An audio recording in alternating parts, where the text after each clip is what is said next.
Time for another little quick update. I'm still waiting on that very expensive hose that connects down in here. So with Christmas and New Year's and stuff, I guess it got delayed a little bit, but hopefully it should be in this week, and then I can get all that back together and make sure that the system doesn't have any leaks anymore, and hopefully get the antifreeze filled and keep moving forward with that stuff. But I did get the radiator back. I had that down at DCA welded on for me, cut off the lower piece, the lower outlet, and welded a bigger one on there.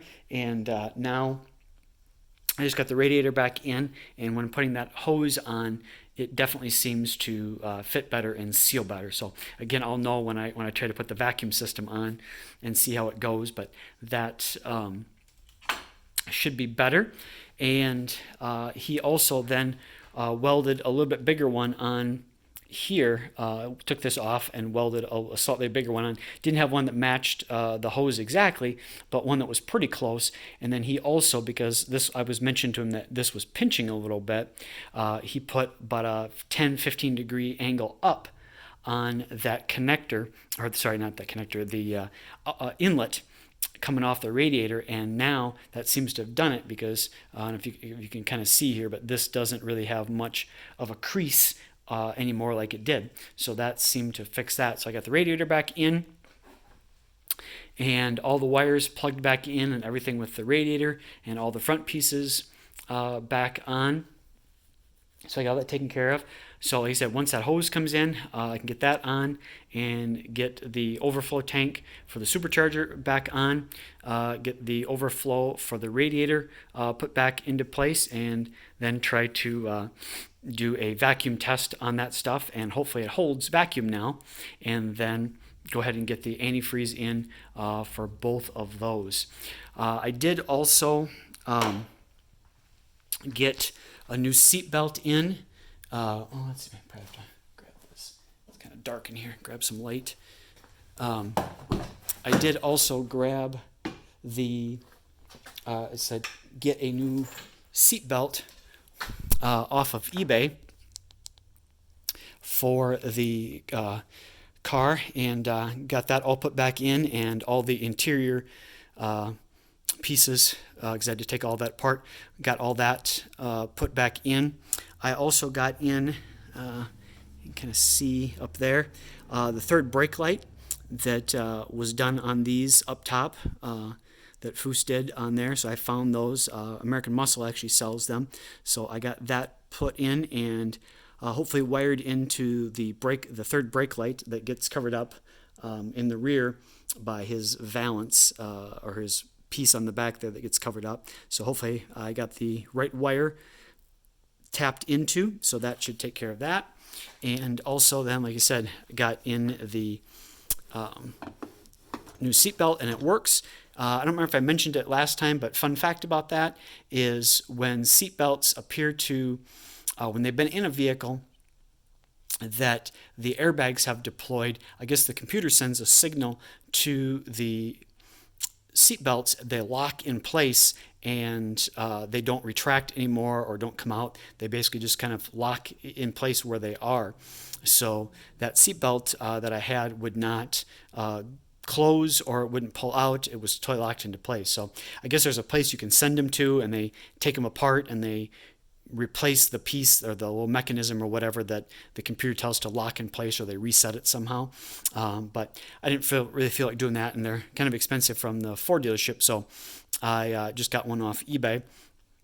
And this one works. I had gotten another one off eBay, but it didn't work. But I found that one, I had not realized that once they are in a vehicle with the airbags going off, that they lock into place. So this time when I bought this one off eBay, the guy said right on there, pulled from a working vehicle where the airbags had never been deployed. So yep, so I got it and it works. I did put the seat in here, as you can see. Unfortunately, the passenger side seat, the connectors, as I learned with the doors, even if the connectors match and they go together from the 7 to 14, doesn't always mean that they're going to work. Like with the doors, the windows didn't work and the door locks and all that kind of stuff. Well, the passenger side seat connector matched from the 7, because either the seats out of the 7 matched the 14, and I plugged it in, and no go. The seats don't go up, down, front, or back. So even though they match, the wiring is obviously different. So I will have to figure the wiring out for that. The connector is different actually for the driver's side from the 7 to 14. So I have a new wiring harness coming from Ford with that, and I'll see how I'm going to do that. If I can just take the pins out and repin it, or what I'm going to have to do with that. So I'm going to figure that out. But unfortunately, the seats for the 7 to 14, even though I said the connector matches, they don't actually work. So that's too bad. But continuing to move forward with that. So that is, I think, pretty much where I am at for the moment with everything. See, sorry, keep saying I think that is about it. So once that hose comes in, I can get those pieces back together, vacuum test everything.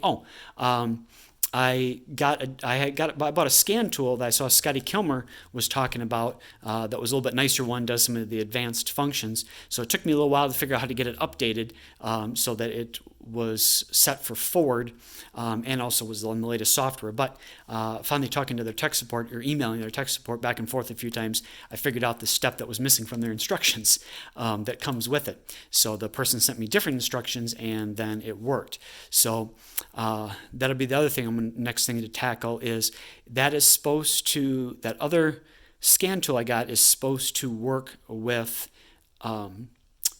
ABS, power steering, and allow you to do a purge with the power steering module. So because you can't just do it like normal when you have ABS, like you could old school, like with my Fox body and stuff, because of the ABS. But the better scan tool I got is supposed to be able to do that.